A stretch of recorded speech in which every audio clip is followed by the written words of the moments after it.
Thank All you. right. Yeah. So today we're covering cross-country flight planning with the emphasis being on instrument flying. So instrument cross-country flight planning. Start with an introduction. We'll do get into cross-country flight planning. And of course, if you have any questions throughout the entire thing, just go ahead and ask them. Amelia, thanks for joining us. I see that you're still connecting to the audio. If you're having trouble connecting, hmm, good to go. Awesome. Looks good. Okay, who am I? My name is Monty, a CFI. My passion is helping you earn your wings. Former Ranger, founded Emerald Squadron Aviation. Again, my whole purpose in life is to help you become a better pilot. Let's get into cross country flight planning. The objective of this lesson is to develop knowledge of elements related to developing the IFR cross country flight plan. The key things that I want you to take from this are the applicable IFR regulations, how to choose a course and altitude, and how to file a flight plan. Here are the elements we're going to cover. IFR regulatory requirements, so all the legal side, estimated time and route and fuel requirements, en route charts, DPs, stars, and instrument approach charts, NOTAM information, IFR flight plans, the control sequence, GPS and RAIM, VOR minimum operating network, and airframe icing. Why do we care about filing an IFR flight plan? Because you cannot legally fly in instrument conditions without filing a flight plan and getting an approval or a clearance from ATC. So you must file an IFR flight plan and get clearance to fly an IFR. Let's talk about the regulatory requirements. Now, you and I talk about Part 91.103 all the time, that NW craft checklist. Well, that applies in IFR world too. And again, that stands for NOTAMs, weather, known ATC delays, runways, alternates, which have a little bit more, are a little more involved in IFR, fuel and takeoff and landing distance calculations. Now, NOTAMs, notices to air missions, like in VFR world, these are just publication or warnings to pilots that might not have made it into the publication, and they can tell you things like closed runways, obstructions around the airfield, or non or unserviceable landing approach plates. Weather, of course, we want to get a full weather brief, especially in IFR conditions, because we're going to be flying in the weather. Knowing ATC delays, I like to use that NASstatus.faa.gov to see if there are any delays in your area. Your runway lengths, widths, and composition, like grass or asphalt. Now, your alternates, which I think we're going to talk about in a bit. Yeah, well, your alternates in IFR follow the 1-2-3 rule. Basically, between 1 hour before to 1 hour after. If the forecasted weather is 2,000-foot ceilings or 3 miles visibility, anything worse than that, then you need an alternate. And then you must also follow precision versus non-precision requirements for your alternates. And then for your fuel, you must have enough to make it to your destination and then also go to your alternate plus 45 minutes at cruise in IFR, as opposed to in VFR, where you just need to be able to make it to your first intended landing area plus 30 minutes of cruise. And then, of course, takeoff and landing distance calculations. This will be found in your pilot operating handbook. So let's talk about 91.173. It says that you may not operate in controlled airspace under IFR unless you have filed that IFR flight plan and received an appropriate ATC clearance. That is the regulation that governs that. You can technically take off with zero visibility and zero ceiling, zero zeros, zero, but it's not recommended. While you could legally depart under Part 91 with no visibility, that does not mean that you can come back to land. The approach plate that you are at the field that you're on, or the approach system, the landing system, has its own weather minimums. So if you depart at a field, a good rule of thumb is to look at the approach plates for that field and make sure that you have at least that. So if you need to, you can come back and shoot an approach to come back to land at the field. All right, let's talk about en route. Let's talk about airspace. In Class A airspace, you always have to be on an IFR flight plan and you must have a clearance. So that doesn't really change. But in Class B, now, in addition to all the stuff that you need in VFR world, you also need additional equipment, VOR or a TACAN. You have to be able to navigate in the Class Bravo under IFR. Makes sense. Continuing with IFR en route, your minimum altitudes per 91.177 say that you can't fly below the MEA, or the minimum en route altitude, or the minimum obstruction clearance altitude, unless you are on, taking off or landing. And then your approach procedures, or your approach plates, will give you your landing minimums, or your lowest altitude you can send to while you're descending to land. Otherwise, if you're not on a route, you must be at least in a mountainous terrain or above mountainous terrain. You must be 2,000 feet above the highest obstacle within a distance of 4 nautical miles.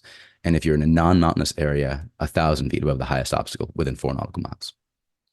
Now, you can fly below the MEA, the minimum altitude, but not below the MOCA, which is the minimum obstruction clearance altitude, within 22 nautical miles of the VOR. And like they sound, the MOCA allows you to clear obstacles, but not necessarily receive navigational aid from like a VOR. Now, in VFR world, if you're flying generally east is odd. You have to be at odd plus 500 feet. If you're flying west, it's even plus 500. In IFR world, if you're flying between 0 and 179 or generally east, you must be at odd thousands without the 500. And then between 180 and 359 degrees, it's even thousand. So if you can imagine, if you're flying VFR, you're at 3,500, and then an aircraft going in opposite direction in VFR will be at 4,500. Well, in between here, you'll have IFR traffic at 4,000 feet. And so that only gives us about 500 feet of clearance between aircraft. So you're still technically required to see and avoid in IFR world, if you can see outside the airplane. Talking about the course to be flown. So earlier we talked about being off a route. If you are on a route, or if you're on a Victor airway, you must be along the center line of that airway per 91.181. And on any other route, along the direct course between nav aids or fixes defining that route. It doesn't prohibit maneuvering to pass well clear of other aircraft. So if you see another airplane coming towards you, you can get out of his way if you need to. But ideally, you want to be as close to center line as possible. That makes sense, right? And if you're going off a route, you want to go your most direct route to wherever you've been vectored to. Now, on IFR communications, part 91.183, you must report the following: the time and altitude passing each designated reporting point or any points specified by ATC, except while under radar contact. Report only those points specifically requested by ATC. That means that if you are within radar contact, then they might tell you just report this point. They've got an eye on you. They can see where you are. You don't have to clutter up the radios. Also, you must report any unforecasted weather. So if the skies were reported to be clear or forecasted to be clear, and you fly yourself into a thunderstorm, it's probably a good idea to alert other pilots in the area to let them know, hey, there's a thunderstorm over here. Let's steer clear. And of course, anything related to the safety of the flight. So if you're like, hey, I lost a wing, maybe let ATC know. That doesn't really happen very often. I'm just being goofy here. Let's move on. Let's move on to more airspace stuff. Restricted areas. In VFR world, we use the acronym MCPRON to remember our special use airspace. So that's MOAs, controlled firing, prohibited areas, restricted, alert, warning, and areas of national security. A restricted area, by definition, is restricted. So you might not be allowed in there. If it's not active, ATC might clear you through that restricted area. If it is active, the ATC will issue a clearance to avoid that area. So if there's like R6701, they'll probably vector you around it so you don't fly through the restricted area, which makes sense. Okay, choosing our route and discussing time and route and fuel requirements. You want to choose and record your route on an IFR nav log. Like in VFR world, we've got our little piece of paper here, and there's the true course, and we correct for wind and all that stuff, right? We find our ground speed. Well, there are IFR versions of that as well, and we want to track that on an IFR nav log. Of course, these days, the industry standard is to use ForeFlight, and that's totally fair, but it's still a good practice to learn how to do it by hand so that if you ever lose your iPad or if your iPad dies, you always have a backup. And I stress that all the time. Fly with backup navigation systems. Pilotage, dead reckoning, VOR, GPS, right? All right. So when we choose our route, we're going to use a departure procedure. We're going to use en route fixes.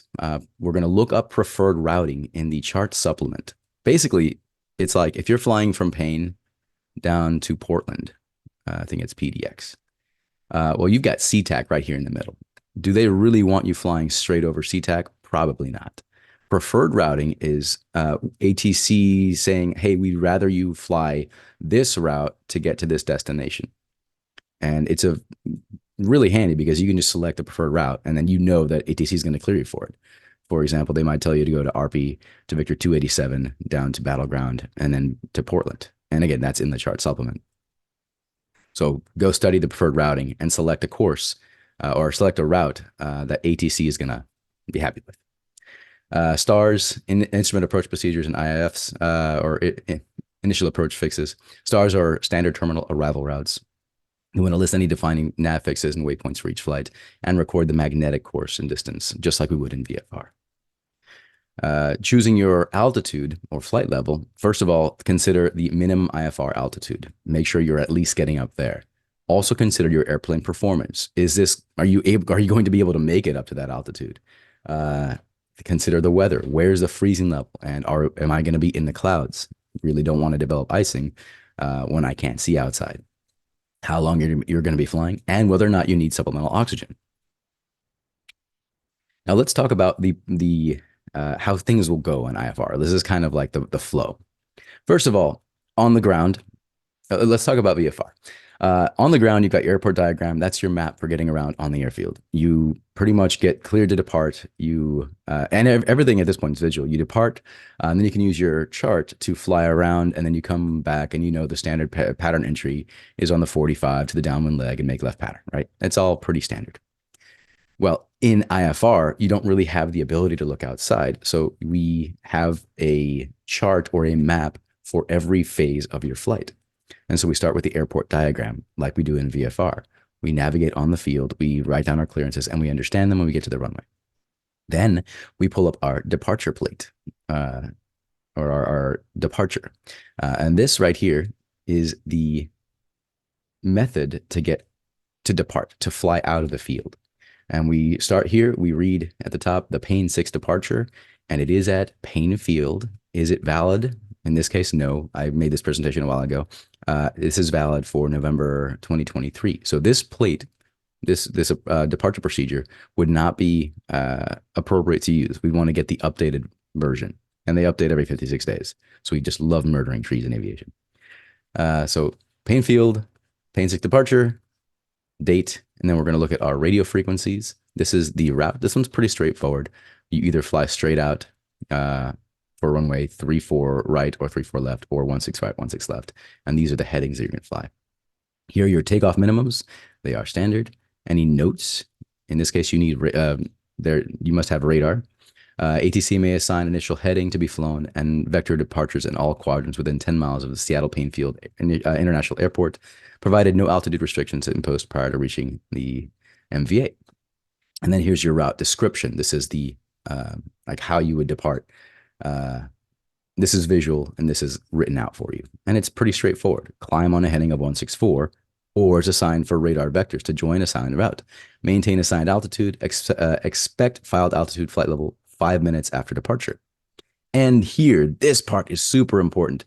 Your lost communications. I'm actually going to zoom in here. Lost communications. What happens if you lose your radios? If you're not in contact with Seattle approach upon reaching 2,000 feet, continue your climb to your assigned altitude and go back to the Payne VOR DME and then to your assigned route. So, for example, if we're departing 16 right, we'll depart on 163, we'll switch our radio over, hear nothing, static, or the radio dies. We're actually going to climb up to our altitude, return back to the Payne VOR, and then go on our route. Oh, shoot. What have I done? There it is. All right. So once you've departed, you've got your departure procedure. You're good to go. You fly out, and then you're going to pull up your low and route chart. This is analogous to the VFR sectional. This is how we navigate to another airfield. Let's say we're departing Payne. We're to go to Victor 23 up to Bellingham, for example. We'll just follow this route, and this is the map you're going to use. And then when you get ready to come into the field, you'll fly an arrival. This gets you in the general vicinity of the airfield to set up for an approach. So the arrival looks pretty similar to the departure procedure. You want to fly the MADI 5 arrival at Bellingham, Washington. The date is good to go, or it's current. And then you can read it from top to bottom. RNAV1, DME, or GPS, and radar is required. Here are all the radio frequencies in the order you are likely to need them. And then the route visually depicted from Payne to Everett to Matty. And if you're landing to the north, you'll go to Tubty and then go straight in. Or if you're landing to the south, go to Jared, Usaki, Yano, and then you'll get set up for the approach. So it is a route to fly to get you set up for an approach. And of course, like before, here's the arrival route description. I'm not going to read this all out to you because it's tedious, but it tells you what to do in plain English, while this one tells you visually. Plain English, visual depiction. Once you've flown the arrival, then you can get set up for the approach. And the approach is how you get down to land safely. And like before, we read from the top. This is an ILS or localizer for runway 16, and it is at Bellingham. It is current. Let's pretend it's current. Reading here, the localizer DME radio frequency is 108.5. So we're going to use a similar system to the VOR. The approach course, the elevation information, any special notes to take into consideration, the lighting at the field, what to do if you can't land, you go missed, the radio frequencies you're going to need in order or in the order you'll likely need to need them. And then here is the top down or the route you're going to fly. Here's the initial approach fix. You can hang out here if you need to. This is your hold. If they're like, hey, we were not ready for you, go hang out for a minute. This is where you're going to hold. When you're ready, you'll go straight in for on this heading 164. And then here's the side view for the approach. You'll be between 2,000 and 4,600 feet. You'll make it to 12.9 miles away from the field. And then you can keep going straight, and you must be at or above 2,000 feet. And then you'll hit the final approach fix, and this is where you can start descending. And this little cone here, right here, is going to guide you down to the field. And then if you can't make it to the field, so you'll descend down to this altitude here. And each of these altitudes is for a different situation. So if you've got the ILS, great. If you don't have glide slope indication, you can only go down to this. If you want to go straight in, or correction, if you want to shoot the approach for 16 and then land on 34, that's called a circling approach. So you can only descend down to 640. Basically, each of these give you a different scenario, and you can choose which descent or descent altitude you can go down to based on your situation. Let's say we're going straight in. We'll go down to 363 feet. If we're in this cone and we hit that altitude, 363 feet, and we don't have the runway in sight, then we will go missed. And we'll follow either this procedure or this right here. This is the caveman version. I like to call it the caveman speak version of the missed approach. And it says climb to 700 feet, make a right turn to 2,000, heading of 275, and then go to the 135 radial, and then hold at T-cov here. And this is, again, depicted visually. You go missed, and you go to this area here, and you hang out here. You hold, just like you would here if you weren't ready to land yet. You just hold. And people overthink holds. They're pretty straightforward, actually. All right. Questions so far? Good. Let's talk about... There you go. All right. So when we're planning the flight out, just like we would in VFR, we're going to choose our power setting, our cruise speed, that kind of stuff, and use our true airspeed and wind data to determine your ground speed and the amount of time you expect to fly. We're going to calculate our time, fuel, distance to climb, fuel for engine start, taxi, takeoff, cruise, alternates, and legal mins, just like we would in VFR world. And we're going to use en route charts, DP stars, and instrument approaches like we talked about. And you're going to make sure that they're current, that the NOTAMs don't say, hey, don't use that one. And then we can use the FAA charts user's guide for any symbols that we might be confused about. Really handy. Let's real quick review using the E6B, the wind side, to determine our wind correction and ground speed. So first, we're going to set our E6B. I'm going to zoom in a little bit here. We're going to pull up our E6B. We're going to set our grommet on 100 as our zero mark. Then we're going to put the wind direction and velocity.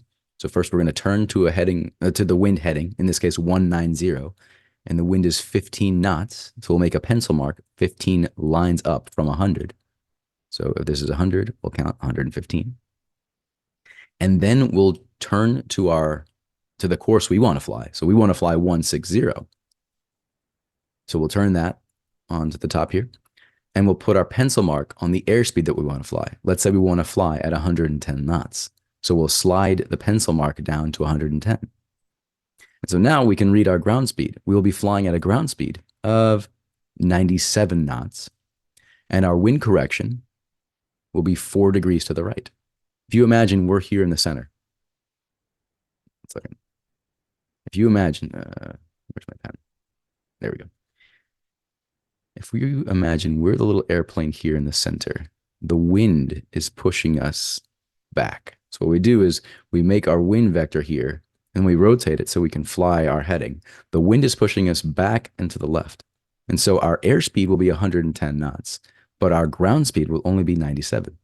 And we will need to turn to the right about 4 degrees to account for that wind correction. So if we were to fly straight, the wind would push us back in this direction. So we would actually be pushed off course and would be a lot slower than we expect. This is how we account for that. And then, of course, don't forget to add your magnetic variation. True north is not co-located with magnetic north on the planet. Magnetic north field, and the magnetic north pole of the planet is not in the same place that we chart it on the map. So we have to account for that angle, and that's called variation. So we talk about this a lot in VFR world, and then we also want to take into account in IFR so we don't get off course, especially when we can't see outside and we can't use our visual references to correct. And we briefly talked about NOTAMs, notices to air missions. There are different flavors. There's NOTAM D, FTC NOTAMs, international NOTAMs. Basically, they'll tell you if a nav facility or aerodromes might be closed, if there's taxiways that are closed, if there's construction at the field. And they might also tell you if there's an instrument approach procedure changed, or if there are temporary flight restrictions, or if there are jerks around shining lasers, if there are UAS or drones in the area. They might also give you information. If you're flying international, they might give you some other information regarding other airfields outside the country. They don't usually typically include weather. The international NOTAMs are not typically included in your weather brief unless you specifically request them. Most NOTAMs are included in the weather brief. So when we go to ForeFlight or 1-800 weather brief and request a weather brief, these will be usually listed beginning or the end of the publication. There's also military, domestic, and GPS NOTAMs. And again, they're just there to tell you, hey, something weird's going on at this field. Pay attention. Now, filing an IFR flight plan is very similar to filing a VFR flight plan. You can either do it right there on your phone using ForeFlight, or you can go to 1-800weatherbrief.com. You can create a free account. You can do that today. Log in. You can pull up weather charts to study them, and I would recommend doing that at least twice a day. You plug in your airport or your aircraft identifier, your tail number here, flight rules, what kind of flight, if you're a formation, what kind of aircraft. It'll populate the wake turbulence, your equipment, where you're heading out from, what time you want to fly, your speed, altitude, what your surveillance equipment, so ADSB, your route, destination, and then alternates here. And where's alternate one there? Here. How many people are on board, fuel endurance, aircraft color, basically all the information about your aircraft and your route. And then you can get a route brief. This is pretty straightforward. After you've done it a couple of times, it'll be pretty easy. So it gives you a briefing, and then you can determine whether or not you want to fly. Now, you want to file your IFR flight plan 30 minutes before you go fly. You don't want to do it at the last minute because you want to give them time to build you into the system. When you're ready to file your plan, you can go on 1-800weatherbrief.com online. You can give them a call. That's the phone number. You can call them, like that's the 18th century. You can go on ForeFlight, Garmin Pilot, whatever flight planning software you use. You can also file it there. SkyVector as well. You can also file it in the air with the nearest flight service station or the Air Route Traffic Control Center. And you can also cancel. Uh, you can cancel an IFR flight plan if you're outside of Class A airspace and you're not in instrument conditions anymore. If you're like, it's a beautiful, gorgeous VFR day and you don't want to deal with the headache of dealing with ATC, you can be like, hey, I'm going to cancel my flight plan. And you can cancel them with the control tower, with air traffic control, the flight service station, or you can even give them a call um, to clearance delivery and let them know that you're good to go or that you want to cancel your flight. And this is the control sequence, basically who we talk to in order. First, we're going to call up the FSS or the flight service station to get our weather briefing and let them know we want to file our flight plan. Then in the aircraft, we'll listen to ATIS, which is the Automatic Terminal Information Service that tells us the weather at the field every hour. And then we'll call up ground or clearance delivery, and that'll be on your departure plate here, clearance delivery. And you'll request a clearance to depart based on the flight plan that you filed. They will give you a clearance and it'll sound something like this. Cessna 7195 Quebec, you are cleared to Bellingham as filed. Climb and maintain 6,000. Contact Seattle departure on 1285 and squawk 1200 or whatever, right? So they're telling you your clearance, your route, your altitude, the frequency for the next person you want to talk to, and your transponder squawk code. And we'll dive more into that later. I know we're kind of going a little fast here. So we'll get clearance from clearance delivery. We'll then talk to ground, and they will allow us to taxi on the run or to the runway. We'll do our run up, and then we'll talk to tower. We'll request permission to depart. Tower gives us a clearance to take off. They'll hand us over to departure, and that will be that radio frequency that clearance delivery told us to talk to. We'll talk to departure for a little bit. They might hand you off to the Air Route Traffic Control Center. Basically, depending on the length of your flight, they'll hand you off to different controllers as you progress to your destination. When you get close to your destination, we'll listen to the weather again. We'll talk to approach, and they will hand us over to tower, and then tower will then again clear us to land and hand us off to ground to taxi back to the hangar. So that's the order that we generally talk to people in. Okay. Oh yeah, there's the radio frequencies. Cool. Let's talk about GPS and RAIN. GPS, really nice. Old school IFR was pretty much all VORs and navigating using radios. GPS is a ground and space-based system that includes satellites that give us a much more precise indication of where we are. RAIN stands for the Receiver Autonomous Integrity Monitoring, and without it, you can't really trust the GPS signal. You need 5 satellites to detect your error, or 4 plus a barometric altimeter input, which is called baroating. Basically, you need a constellation of satellites telling you your position and time, and then a 5th one to say, hey, this one's wrong, and then a 6th one to kick out the wrong one and then replace it. And you can look at your GPS system. It'll tell you, yeah, we've got RAIN, we're good to go, or no, we don't have RAIN, and we can't trust the signal. You must have other forms of navigation if your GPS signal is lost, so VOR, dead reckoning, but active monitoring is not required if the GPS receiver uses RAIN. Let's talk about the VOR minimum operating network. The airspace system is transitioning to performance-based navigation. We're going to 590 VOR stations by 2030. So I think we're reducing the amount of VOR stations we're using because most people are flying GPS these days anyways. But the idea is that there should be enough navigational aid to get you to an area that at least has an ILS or VOR approach or something like that. Non-GPS navigation. Pilots can use VOR to reach a minimum operating network airport and fly a conventional approach like ILS, localizer, or VOR. The idea is that a minimum operating network airport is assured within 100 nautical miles. Right. Yeah, moving on. So this is kind of the range the VOR will reach. And remember, the VOR sends out radials in all directions. and you can pick a radial and then fly that in or fly it away from the field. But they are limited to line of sight. It's not like, well, I mean, GPS is also limited to line of sight, but you're limited to how far you can see the view, or like how far you can use the VOR signal.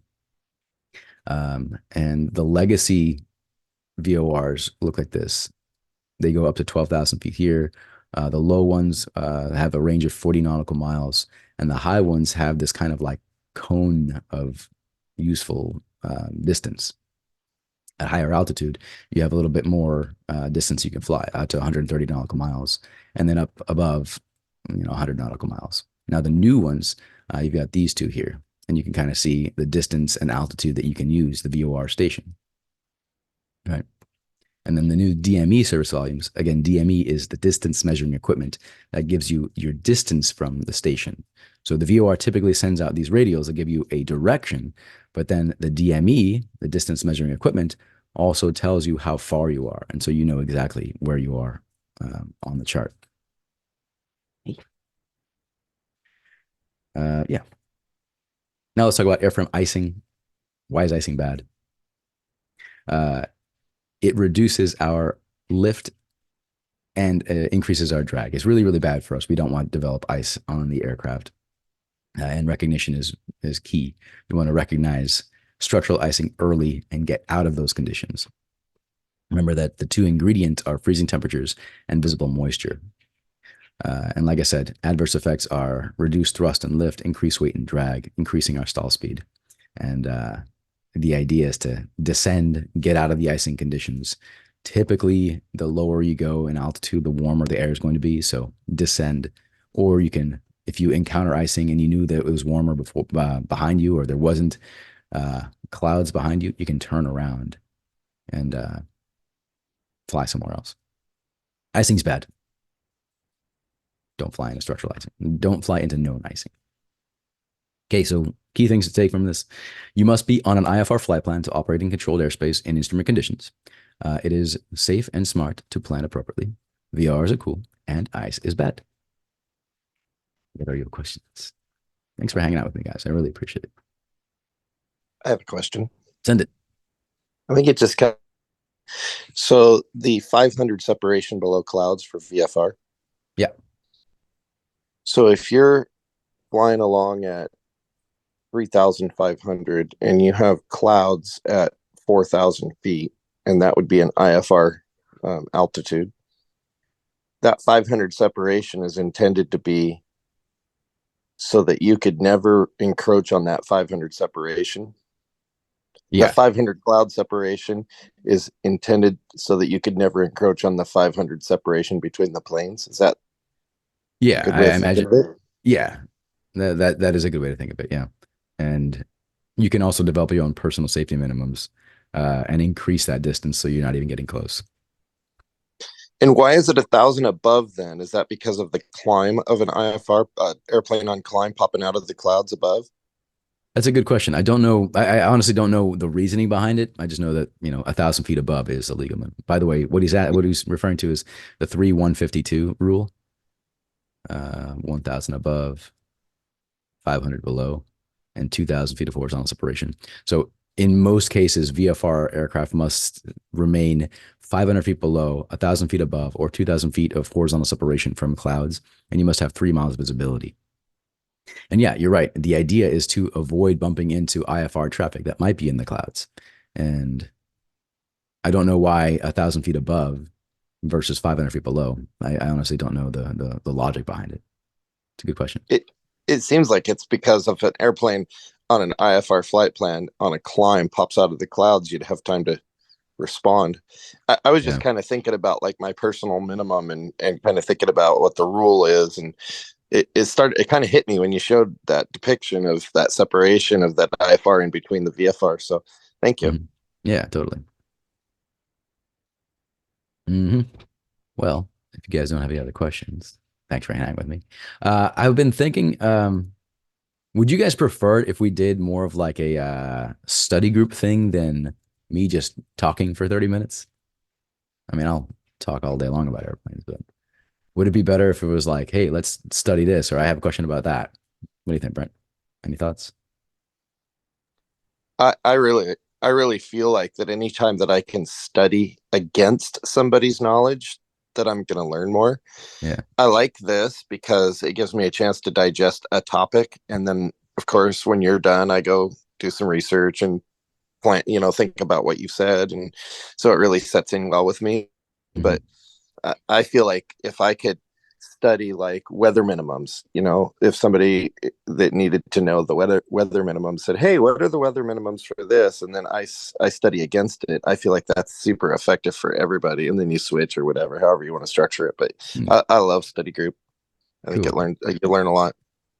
Cool. Yeah. We might give it a shot next week and see if that flows a little better.